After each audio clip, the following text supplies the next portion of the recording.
Good morning and welcome to Meet the Festival. My name is Katherine Laing and I'm the Administrative Manager in the Education Department at the Stratford Festival. It's so good to be here this morning.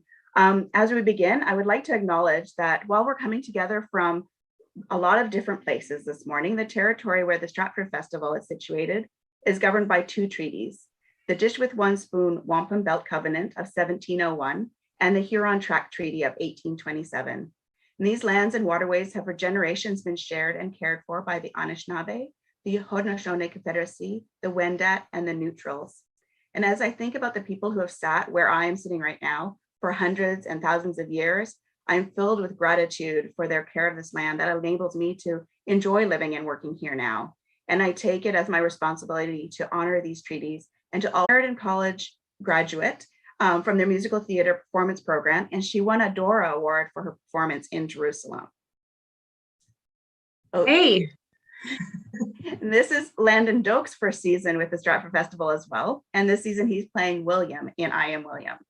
His acting credits include roles in Alice in Wonderland and Peter Pan with Bad Hats Theatre and Soul Pepper, A Woman of No Importance and Dance of Death at the Shaw Festival, The Drawer Boy with Essential Collective Theatre, and Life in a Box at the Toronto Fringe. He has also worked in film and television with roles in the film Shazam and the TV series Murdoch Mysteries.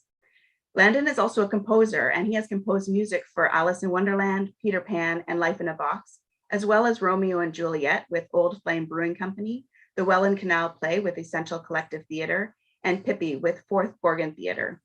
He is the winner of Dora Awards for Peter Pan and Life in a Box, and he is a George Brown Theatre School graduate. So welcome today. Just a note that Meet the Festival is an interactive Q&A style format. And for those of you watching today, if you have questions for Landon and Shakura, please feel free to enter them into the YouTube chat and we will answer them as they come in.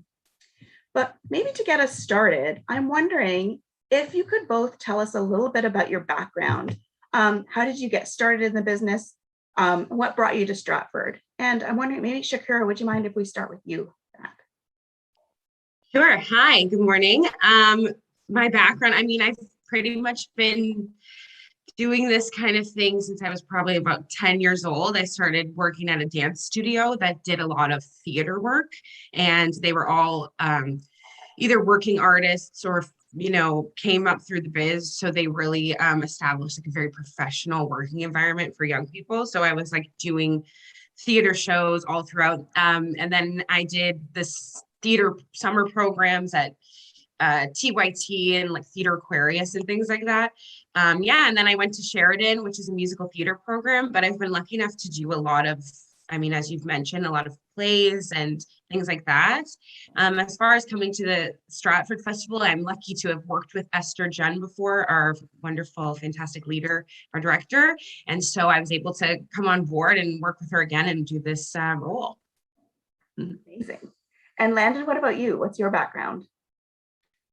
Yeah, I was just a theater kid. I'm from Newmarket, Ontario, if anybody knows where that is, a suburb like an hour north of Toronto. And I was always singing as a little kid, and I just didn't have like an after school program to go to. And I remember my mom one day saying, "Have you ever heard of musical theater? It's like Grease," because I knew the movie Grease. And so she signed me up for a community theater company, and we did Pirates of Penzance. If anybody knows that show by Gilbert and Sullivan. And I sort of was hooked ever since then. And I did a lot of community theater growing up. And after high school, went to George Brown Theater School and found my way into writing more shows while I was at George Brown. And since then I've been working and writing shows. And during the pandemic, I had to do a Zoom audition for Stratford, which was really bizarre. And now here I am. Never worked with Esther before, never been here before, but it's been an amazing summer. I was going to say it's been such a different theater for the festival, but I think ultimately it's a special season because of the fact that everybody came together to do this thing in a world that's so different from what we're used to right now. And I'm wondering, how have you felt about your first seasons at Stratford? Is there anything that has stood out in particular for either of you? I would just say that it points out the resilience of the theater industry and theater people. Like, we really want to be able to do, it's more than our livelihood. We really have really suffered in a way that a lot of people don't understand, not being able to do this. I always say that, like, this is pretty much the only time in history, save from probably a few little things that have happened, where there has been no theater.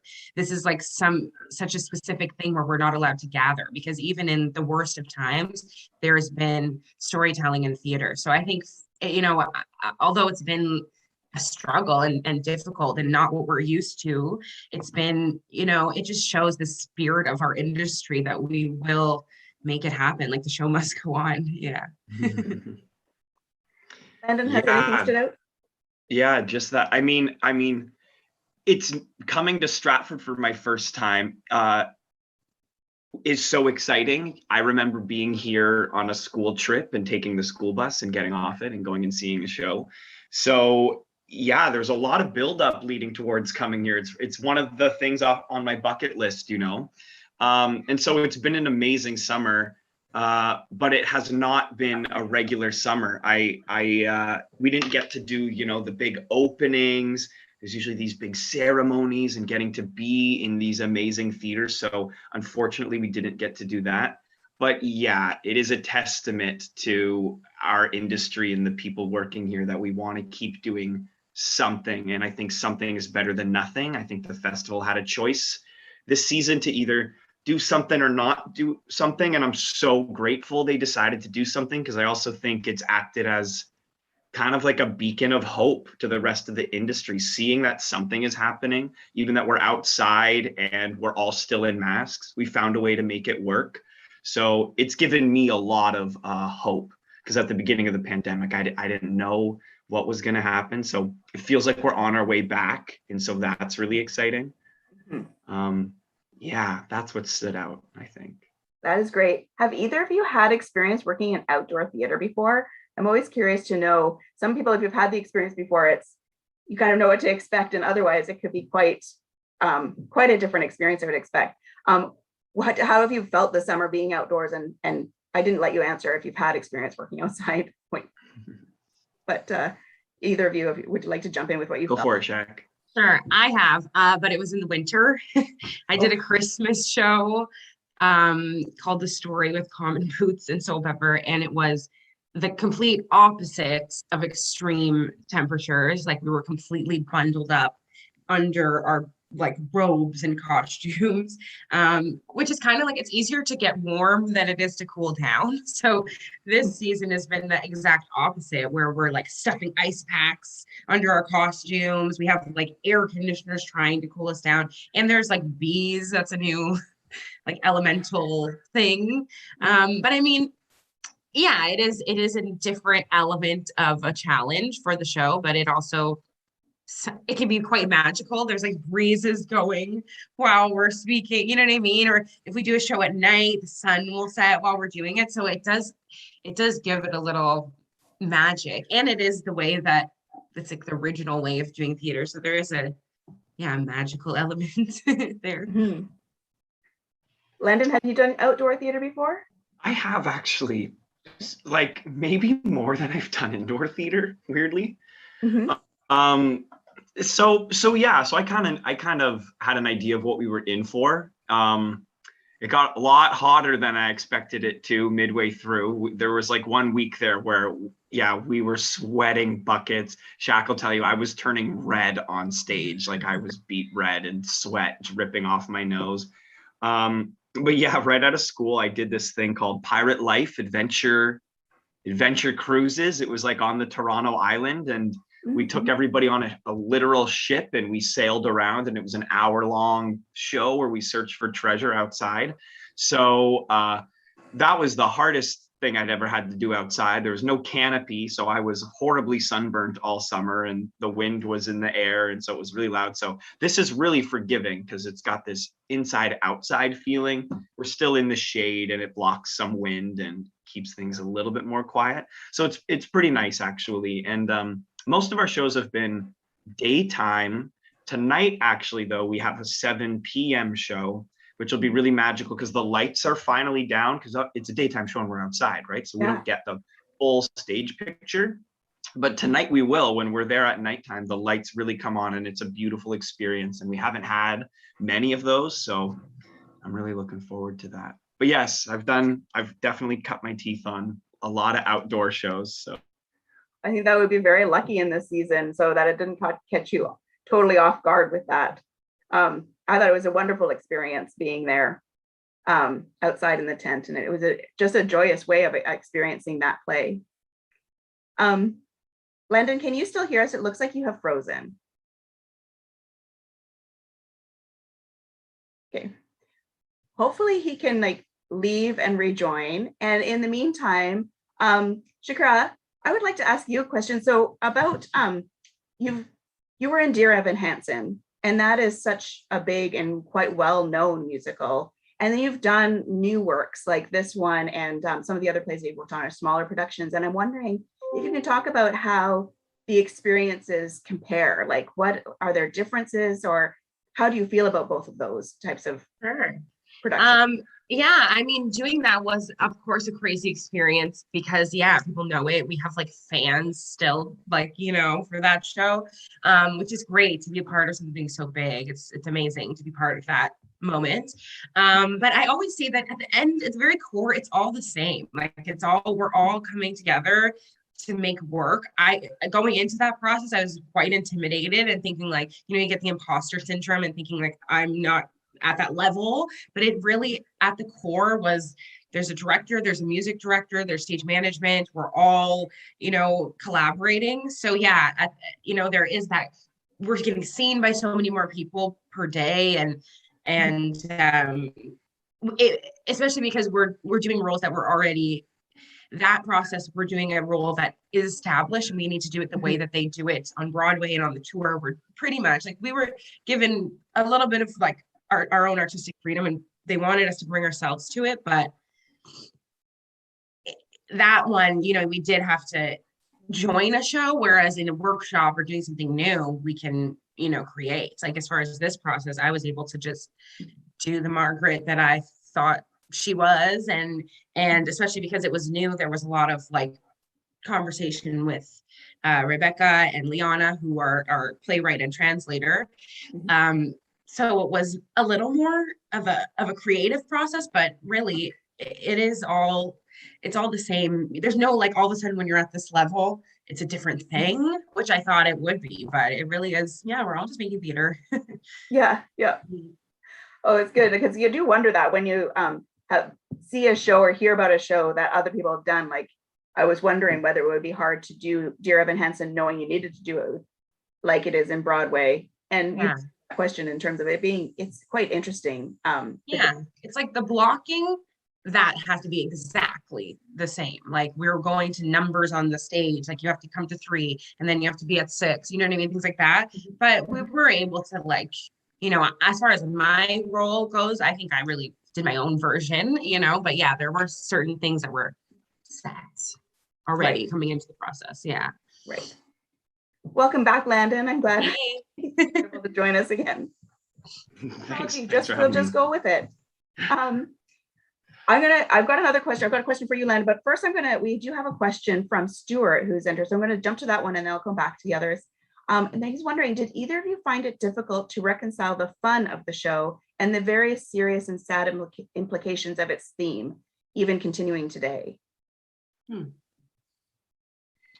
Well, as far as I go, I'm pretty much the one who's shouldering all that sadness. But I think I always say that in order for things to, like, in order for that stuff to be effective and be grounded and be something that's going to move you in the audience, you need to laugh too. There always is, no matter, like, if you think of the saddest play, there's still laughter and joy in that, because, well, first of all, nobody wants to sit there for 2 hours and just weep, you know. And it also, it's like, you can't feel sad without feeling happy. And then, and the really good shows, you're like crying and then they say something funny and you're like, like laughing and crying at the same time, you know? So I think, yeah, it's all coming from that same place. And I think you have to laugh. There has to be moments of joy. Our show goes on a dime back and forth between those moments. But I think in every strong piece, there has to be, no matter how devastating the work is or the piece is, you still have to laugh. And that's human, right? Like having a breakdown and freaking out, and then you break a pillow and there's feathers everywhere, and then you have to laugh. You know what I mean? So that is real. Like that's part of the human experience, Yeah. Well put. Yeah, I feel similarly. It's definitely a hard thing to balance going back and forth. But there's a saying that's like, if you can make them laugh, then you can make them cry. And I think that's definitely true. So yeah, but Shakura's definitely got the burden of the heavy stuff in this show, and my track is the opposite. I just come in and I provide the, I guess, comedic relief or whatever a lot of the time. But so does Alan and Shannon too. It's got such a great energy to it. I really enjoyed it. And it really made you think at times, where you think about the consequences if a woman is found out about that she's been studying it all, and just think, oh my goodness, that is very, very serious and severe. But then you're laughing because it is such a good energy. So you're right, it goes back and forth. We have a comment that's come in from CM, and they want me to tell you that they've seen the show 2 times, one last Friday and this Friday, and that it's an awesome show. So thank you. Thanks for coming back. That's awesome. So Landon, along with your acting credits, you've also done a fair amount of composing, and I'm wondering if you can talk about that for a little bit. How did you get started in that? Yeah, so I grew up doing musical theater. I had dreams of going to Sheridan. And then last minute I pivoted. I had an acting teacher kind of talk me into going to George Brown. I didn't really go to an arts high school or anything growing up. So I didn't really know, I just didn't know a lot about theater before theater school. I think the only shows I'd really seen was Jersey Boys and The Lion King, great shows. But I went to George Brown and I wasn't fully aware that I was not in a musical theater program until we had started, which was a little disheartening at first, but it just made me really, really hungry for more music education because I wasn't really getting it at the program I chose. So just while I was in theater school, I was writing music all the time and recording music. And in my 3rd year of George Brown, we started to hear about, indie producing and the Fringe Festival and the things you could do out of George Brown that you as the artist had control over, because otherwise you're trying to get a talent agent and you're sort of waiting by the phone or your email to get an audition or whatever. And so what do you do when you're waiting for that stuff to happen? What do you have control over? And so I had this, I was really close with my class. There were playwrights in the class and directors in the class and people who were interested in stage management in the class. So we all sort of banded together and went, could we just produce something on our own outside of school? And so we had been working on some Shakespeare and Romeo and Juliet. And so I said, I think I'm going to turn Romeo and Juliet into a musical. So me and a friend took the script and cut it down to a 90-minute version. We picked which moments I thought would be musical just based on my own taste and the musicals I knew of. And so we adapted Romeo and Juliet into a musical and then independently produced it when we graduated from school, which made me realize that was possible, that you could do that. But we really were winging it and flying by the seat of our pants. And then the same sort of crew, we were looking for a Christmas time show to do or a winter holiday type thing. And we were all really big fans of Peter Pan. And we found out that was in the public domain, which means you didn't need to pay for rights for it. And we could adapt it. So we adapted that show into a musical. And so my background, the word composer, that is true, but I always think about like someone at a piano and notating the sheet music and all that, which I can do a little bit of that, but really the way I write is a lot more akin to like we're in a rock band in a garage. I'm just a singer-songwriter and I play the guitar. But I learned that that's a way you can write and create new musical theater. So yeah, since graduating school, I've done a few different projects and I get asked and commissioned, can you write music for this thing?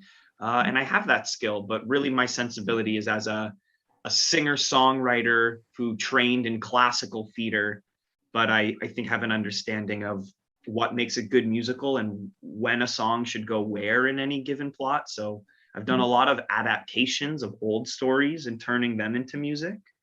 But yeah, I've kind of just been learning as I go, because I don't have formal music education. It's more acting training. So Right. yeah. That's fantastic. Do you see yourself do you find yourself drawn more to acting or more to writing, or is it just something that balances you out as an artist? Like wondering if as you look forward, are you drawn more one way or the other? I think now it balances me out as an artist. Initially, like I still just think of myself as an actor. That's always what I've wanted to do, is be an actor. As much as I love to sing and I love musicals, it truly was out of necessity. It's like you graduate theater school, we're all talented, we're all hungry, we're all ready to book the jobs. There's only so many jobs available. You're just waiting around and you're unemployed for so long. I couldn't take it. I needed to do something. So I just started making my own work. So I think I'll continue to do that for sure. You know, if I don't have a gig coming up and the auditions aren't really coming in, I'll find something to do. I'll write a show. But really, I think I want to be a performer. But I love putting myself in the shows I write. That's sort of been my shtick, I guess, is writing my way onto the stage. Because yeah, some of the shows I've done, I'm like, if this was auditioning, I don't know if I would have booked this part, but I wrote it so I can give myself this part. But really, yeah, the writing thing came out of necessity, and I want to be a performer, but I love it. And after doing a show like this, you know, for a few months, I'm like really ready to sit in my apartment and write a show now too. I've grown to really love it. So I hope to have a career where I'm going back and forth between both and putting myself in shows I write. Yeah, exactly. That's wonderful. It is just nice to have broad range of experiences, just because it's also interesting to be able to do such a wide range of things. We have a question from Elizabeth, and she's wondering, do you have a dream show you'd like to be in? This question is to both of you. So Shakura, would you like to answer first? I really want to be in Dreamgirls. That's like my dream musical. I want to play Laurel in Dreamgirls. That's mine. And Landon? Yeah, I have lots, I guess. I'd love to do anything in West Side Story. I love West Side Story so much. Yeah, I'd love to play like a Romeo in a professional Shakespeare show. That'd be awesome to do too. Really also want to adapt Winnie the Pooh into a new musical. I'd love to play Winnie the Pooh. Yeah, lots. Excellent. We have another question from Stuart. It's going back a little bit to more dealing with the play. And Shakura, have you yourself experienced the theme presented in this show in your personal life? I mean, sure. Yeah, I mean, I don't think there's a woman or a non-binary person out there who doesn't feel marginalized. And I think in our show, it's you can't do something because of, you know, these outside reasons and the rules and whatever. But I mean, every person, especially as a woman of color, a Black woman, you're told that you can't do things, whether directly or indirectly, by not being able to see yourself represented anywhere. Obviously, it's like getting better now, but as a kid, it was like, to be a theater artist, that was not really something that I even considered. But I am from a place where, you know, I was the only Black person, so I was that person trying to navigate, and all through theater school as well, I was one of 2 Black people in my year trying to navigate where is our place in theater, in musical theater, at that. So yeah, I think as women, we feel like there's certain jobs that we can do that are for women, that are, you know what I mean, math and science is for boys, and we tell kids that from the beginning. So I think, yeah, those ideas, and also, you know, the themes of mother-daughter, it really spoke to me in the show. I have a single mom, so a lot of the things in that relationship really spoke to me. You know, there's the part where she tells me to go and go do it, and that always reminds me of my mom, because she was just so supportive, and that always gets me, you know, in the show, because I just think it's such a, like, you know, beautiful example of what a mom will do for their daughter, especially that mom-daughter relationship. So that theme also was really close to me for sure. That leads to another question that I was going to ask about, because there's so much about, gender and gender equity and everything in this play. And so what do you think are reasons why writers choose to conceal their true identity? And I mean, that happens regardless, I think now, but, and how does gender, do you think, impact that decision?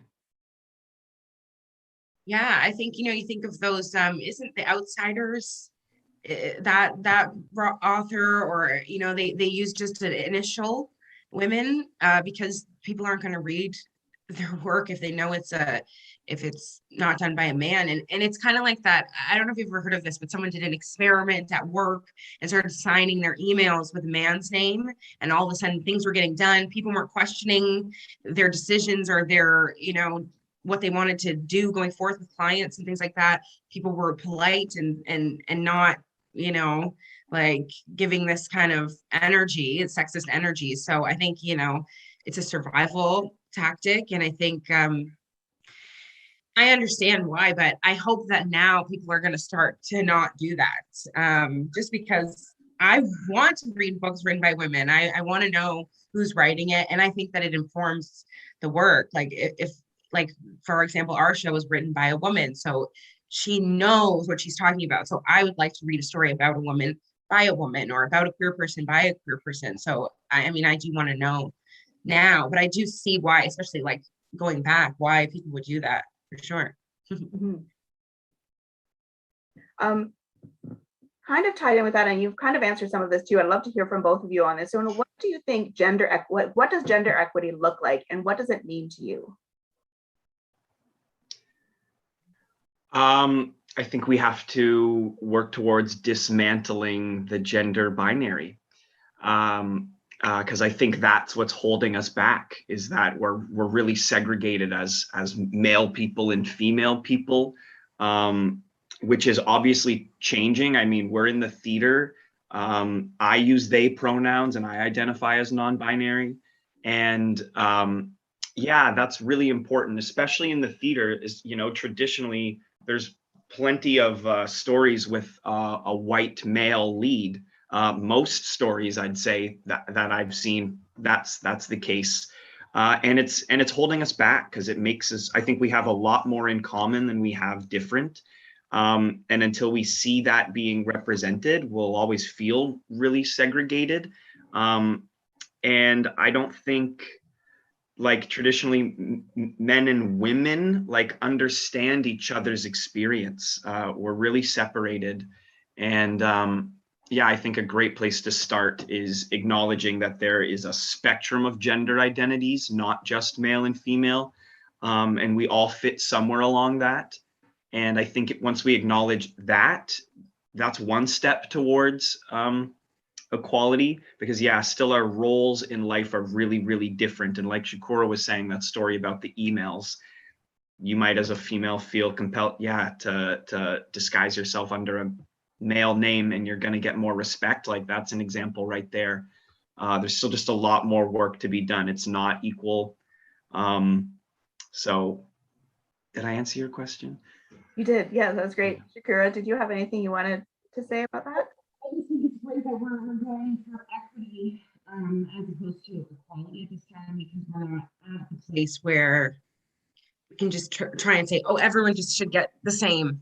I think it's like we need to start doing, affirmative action, or whatever you want to call it, and pushing forward the stories of non-binary people, of queer people, of people of color, of women, because, as you said, it's like I feel that there's a ceiling on roles as an actor, as a woman. I don't feel like, we were saying, you don't get to like flex as much as you do as a man, or someone who seems like a man.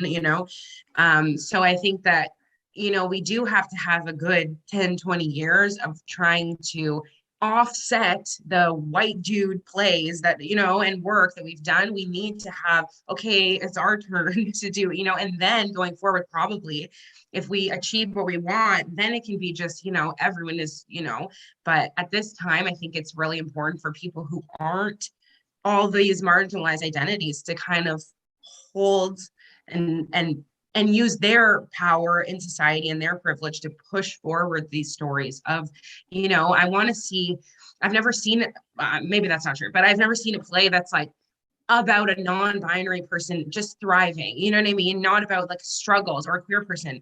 I want to see joy and see a non-binary person, and that's not their whole story. They just happen to be a non-binary person. I think that's what we're going for. And I think a lot of the stories and work available to people who are marginalized is like pain and trauma. And I think there needs to be just a variety of everything. Just like, a white dude gets to be on stage doing all these different colors of life. I think in order to achieve equity, so does a woman, to be a character who's flawed and has all different beliefs and friends and, wants and needs and loves, So I think, yeah, in order to achieve equity, we need to have a complete shift the other way. Which is why this show now as well, to really flip the idea of history on its head. When I first told people that I was playing William Shakespeare or whatever, everyone was like, oh, that's going to be really cool. It must be an intellectual part. But if you see the show, I'm really the comedic relief and the silly one. And Margaret is holding the weight of the show and all the intellectual stuff. And I think that's an amazing thing to see. And that's a good step forward to just flip the idea of history on its head. And the story is really, Margaret is this genius who doesn't get to realize their genius because of their gender. And I get to walk through the world really mediocre and sort of treated like gold. And so throughout the play, I think William, because they're 13 in the show, right? So they're very young. And so I think William slowly starts to discover, like, wait a second, your life and my life are not the same. I get to do anything I want. You give somebody the wrong look and you're getting punished for it, and you're a genius. And because I love you, it saddens me that you don't get to see all your dreams come true. And so it's sort of a story about William realizing his privilege and this genius writer having to do what they have to do at that time to be heard. Yeah,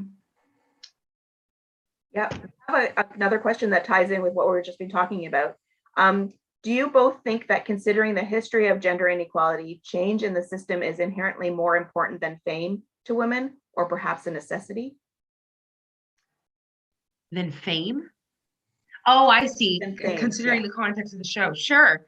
I mean, it depends on the person. Like, I always say that, like, people should be allowed to, especially people in those, if that's what you want, then I can't hate, because how many men, is that what they want? I always say, like, I have to be a woman every day. So if I'm not the perfect activist, or I'm not the person who, I'm still having to, just by being a woman, being a Black woman in the world, and doing what I want to do and trying to be famous like I want, that is actually a revolutionary act. Like, that's not necessarily how I feel, but if somebody wants that, like, just being and doing what you want and going for get yours, that is a revolutionary act in itself, because that's what I always say. Well, would a white dude say that? Would they think that way? Would they try and small themselves and say, well, it's more important, the greater good is more important than myself? It's like, no, people, you having the freedom of the whole human experience is actually, I think, an important part of making that change, and making that lasting change is like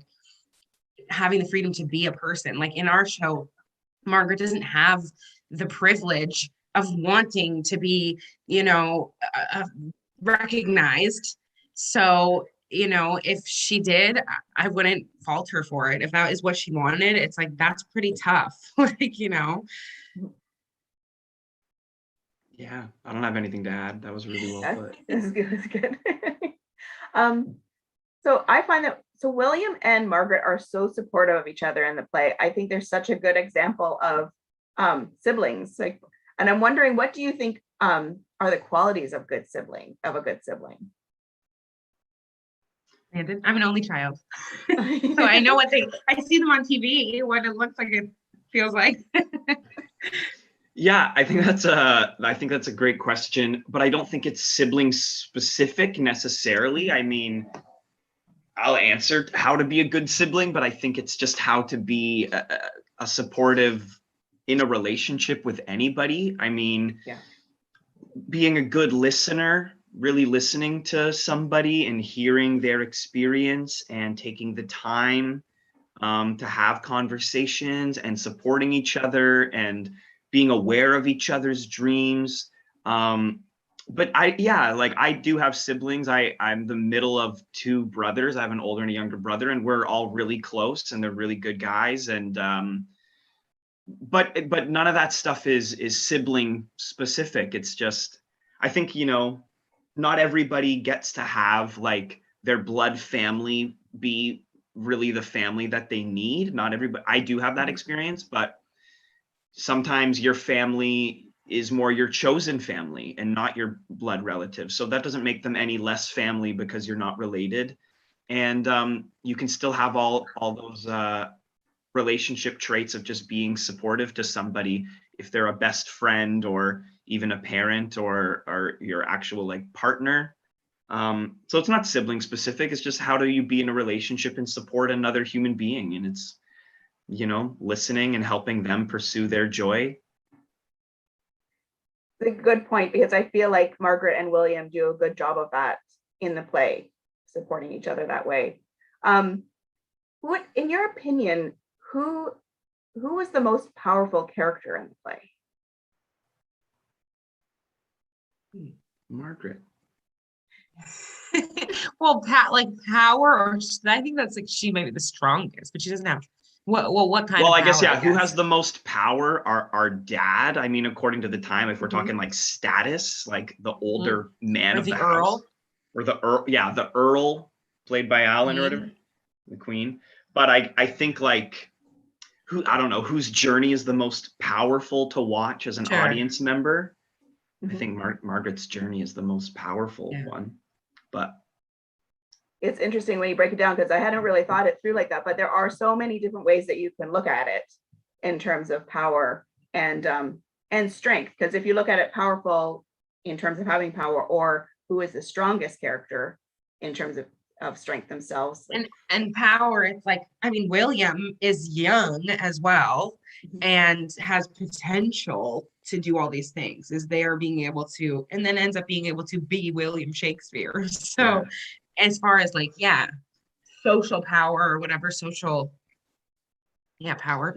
William has the potential for a lot of power. Oh, but we had a similar conversation like this about, no, I'm trying to remember. Shakura, see if you can fill in my blanks, that like whoever has the least amount of power probably has the most strength. And so because you don't have power, you have to be really strong. So Margaret is really strong and really resilient, whereas William doesn't have that same kind of strength because he has an inherent power given to him. He has status, just being male, and potential for power. So I think that's kind of an interesting way to think about it, that when you have a lot of power given to you, you don't have to develop all these skills to be really strong, but when you don't have power, you have to become really resilient to survive. Right. Exactly. I'm wondering if you could talk about, like, why do you think I love that this play is a really what if, imagining what if the world was like this. And why do you think it's important to reimagine or challenge previous ways of thinking, of doing? I mean, I think we've talked about this before, but I think I say that people who are in a marginalized identity, where, queer, disabled, poor, you don't have a choice. You have to reimagine something. And we had a wonderful Rania, she did a anti-oppression workshop with us, and it was like so mind-blowingly fantastic. And she kind of spoke to the idea that it's actually our responsibility to imagine another world, especially when it comes to the future. We can't just assume that everything the way it is the inevitable, and we actually have to use our respective positions of privilege, because we all do have them, including me or anyone, and use those to reimagine something else, because we can't just accept the world the way it is. I think that's in the play. But yeah, we have to see something else. And yeah, when it comes to people who are completely disenfranchised or marginalized, it's like, what choice do I have but to see something else for myself? Yeah. Yeah. Landon, did you want to add anything? Yeah, I'm just thinking. Yeah, I think well, I also think the idea of who wrote Shakespeare's plays is a really fascinating one. And yeah, I think today we are trying to, as artists, flip our ways of thinking and challenge our ideas and make the audience more aware of, you know, the gender binary and these social issues and how we can change. I think humanity forever, we're naturally curious creatures, and we're always looking for better and more and different. And that's just how we are as humans. And so there's a lot to be done. And I think when you're trying to make an audience more aware of that, you have to kind of present it in a way that's also fun and joyful. Like we were talking about with tragedy, there's got to be moments of comedy. And so I think this is I think it's a really fun idea. It's funny to think that maybe Shakespeare didn't write their shows and that they might have had a sister who did. And that could be true. We know Shakespeare had siblings, and we know women weren't allowed to write at that time. So it's actually not a bad theory. It could be true, but I just think it's a fun thought to ponder. Great. We've got a couple of other questions. First thing, this one ties into what we were just talking about. It's like, how do you both personally feel about this play in context to children understanding the depth of what it discusses? Sure. I think it's a show for everyone, not specifically kids. I know it's like billed as a kids show, but there's something, obviously there is, as you're, I think, saying, there's a lot of heavy themes and big things, but I think like even the smallest kid can at least get the feeling of sitting in the theater and seeing a girl triumph and achieve. And even if they're not getting the specific ideas that are mentioned, like I'm thinking like a 6-year-old or something, they're still seeing the girl is sad. She can't do what she wants to do, but then her mom gives her support, her brother gives her support, and she gets to do something. Whether they're getting all the little intricate social justice ideas, which are huge things, you know, for a kid. I think also kids are pretty perceptive and can get a lot. So they are getting that understanding at least of that through line, that storyline. And me as a kid, like watching theater like shows like that, a musical, just being able to see someone, I always think like when I see kids of color in the audience, I'm like, here, like you can do this. So I think that alone, seeing like a girl who looks different than maybe you're used to seeing on stage, gets to do something, gets to ride the horse and do things, you know what I mean? That story at its core, even if they're not getting the giant themes of the show, I think can definitely make an impact. Like I remember shows that I saw at that age, even though I don't remember the big details. Yeah. So I think that there is something there for them too. Yeah. Yeah. What do you think? Yeah, absolutely. I think all of that. And I think humans kind of come into the world genderless or unaware that has an importance.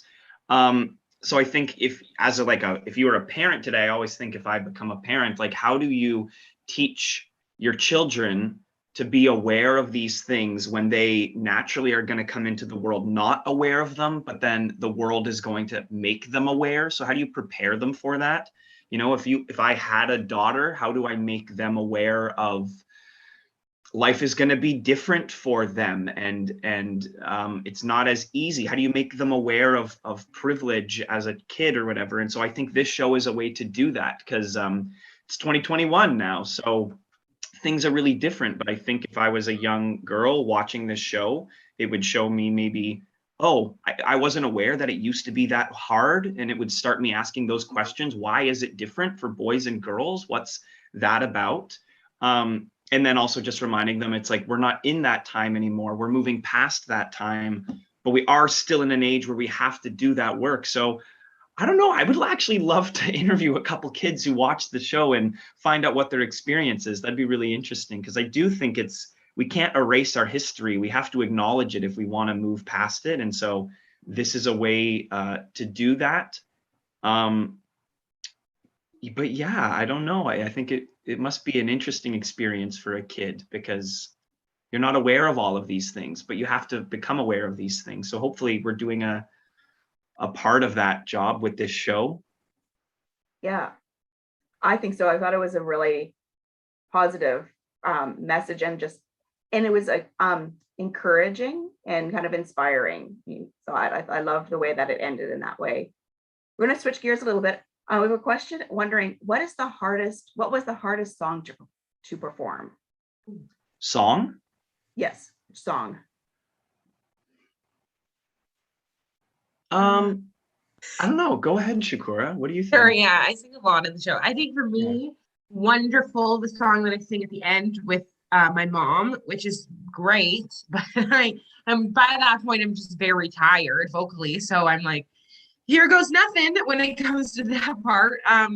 Yeah, I mean, that probably vocally. I mean, emotionally, probably. It's a toss-up. I did 2 songs in a row. The argument between us, and then the Tell Me, which is kind of, it's emotional, so it's difficult that way. It's challenging, but yeah. Vocally, Wonderful. I'm like, I don't know if I got these notes by that point in the show. Yeah. Yeah, most of my songs are actually early in the show. It's funny, we talk about our tracks or whatever, because it's a 90-minute show and we're both mostly on stage the entire time. There's only 4 people in it. But my track, like my hardest stuff is at the beginning of the show. And then once I get over that hump, it's pretty smooth sailing. And Shakura's is kind of the opposite. You've got this smooth on-ramp and then it gets really hard towards the end. Yeah. My hardest song to sing though is probably A Horse. It's that one where you run around the stage and I have coconuts, very Monty Python. And I'm going, a horse, a horse, a horse, a horse, a horse, a horse, a horse. And it's not a hard thing to sing. It's just that I have to run around the stage at the same time. So I'm always out of breath going, a horse, a horse, a horse, a horse. So I changed my answer to that. Yeah, that. You do it too. That. Yeah. I can't breathe. Oh, I love that part. It was so good.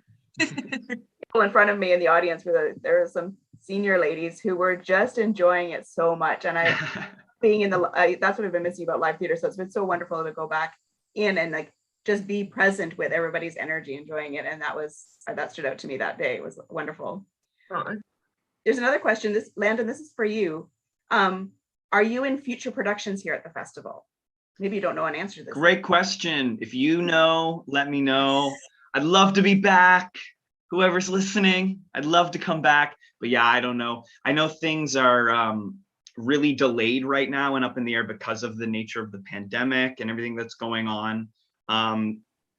So typically the festival would probably know their season by now, but I think they're right now in the midst of choosing what shows are going to happen next summer.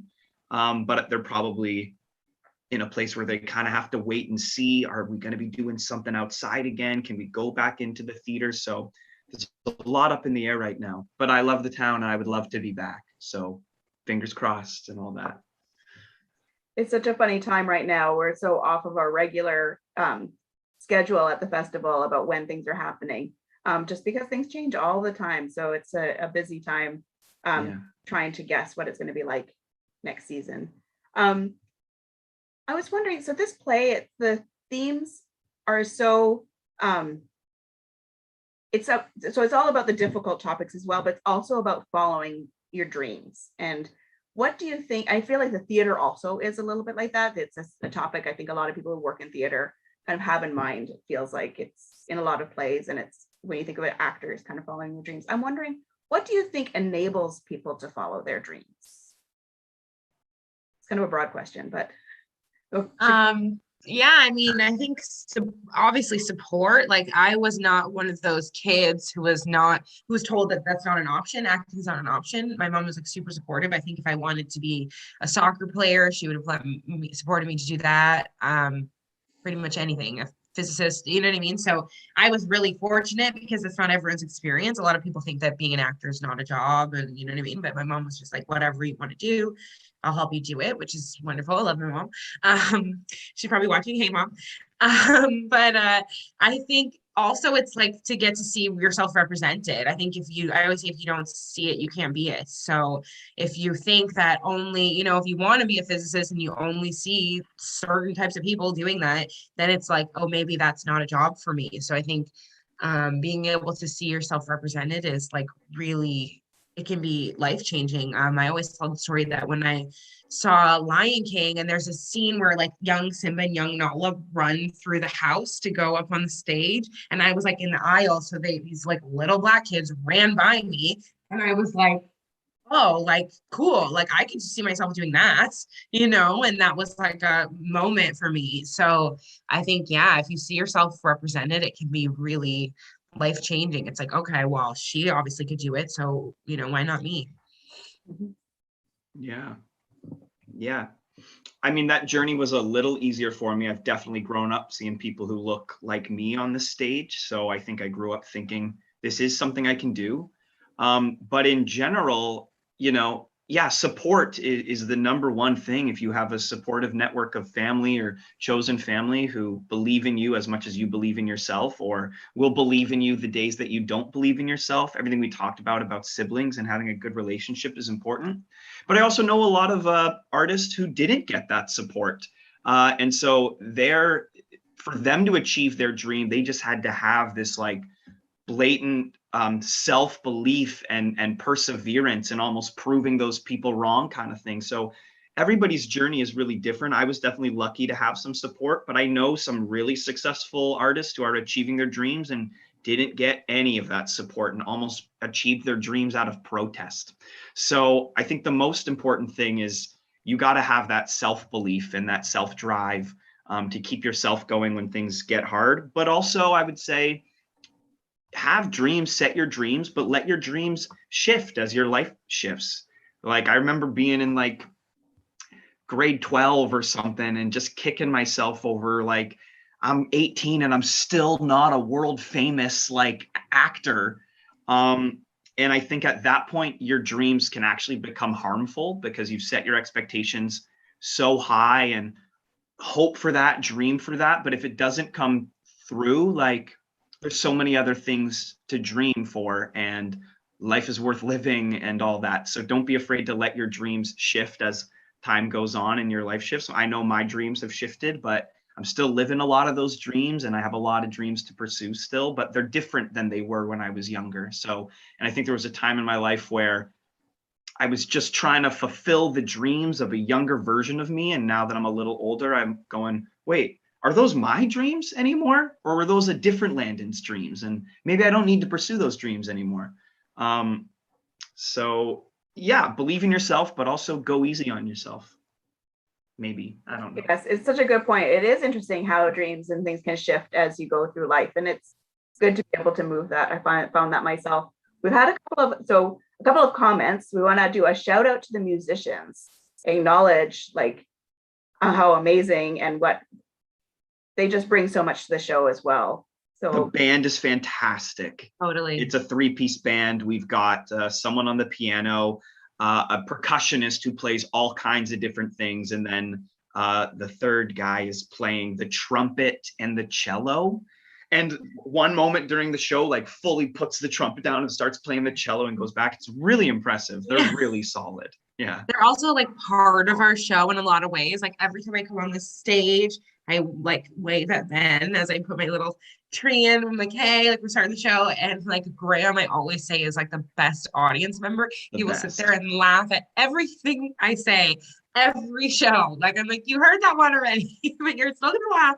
So yeah, it's great. It's really fun to have them there. It's like a different, that's not always the case. Like I've done shows where the band is up above us, where they're, you know what I mean, backstage, under the stage. So it's fun when they're on stage. It's just another part of it. they're part of the show. Yeah, they're great. They're wonderful. It is. It's a great dynamic for the show. There's another comment. So somebody who would love to do this, for us to do the show again next year, because it was their favorite show. So Okay. that's wonderful. I'm glad that you enjoyed it so much. Thank you. And then one question, we kind of touched on this at the beginning, but was the obvious lack of control in the surroundings outside the tent difficult for you to perform? Yeah. Yeah. Yeah. Sometimes it's really forgiving out there. Sometimes it's lovely, you know, some crickets and some birds can really add to the atmosphere. But the trucks coming by, the ice cream trucks and stuff, they really or take honking. There was one show where Landon was like, "Look at me, sister, beep, trust in me when I say beep." It was like in time with the music. Yeah, beeping is like car alarms. Oh yeah, sirens, everything. It is what it is. You just gotta power through it. Yeah. Yeah. Sometimes it won't, like sometimes it's like Alan said something about birds and like a literal like flock of birds, like, guys. So that's kind of cool. We're actually outside in those surroundings. It is. It's making it such a unique experience this year that we haven't often had. So it's wonderful when those. I love the story about the car horn being in sync to the song, like in the song. But I know, you know, it's even hard for an audience member. So if you came and saw the show, like, thanks for coming and bearing with us, because theater can't happen without an audience, and it's a really difficult season. So I feel like us in the audience, like, we pulled it off this summer, and it wasn't always easy, and it was windy and rainy sometimes, but you stayed and you sat through it. And those little things happen and they take you out of it and you miss a couple lines, but then you just refocus and come back into it. So I feel like we did it. We're doing it. Exactly. I agree. It's been a wonderful show. I'm just noticing the time. We're really actually out of time for this morning. But I wanted to take a minute to thank you both, Shakura and Landon, for being here today and sharing your time with us and stories and thoughts about some of these big topics and the experience of this season. So thank you so much. And thank you for those of you watching today. Thank you for joining. Thank you for your questions. It's been a lovely morning.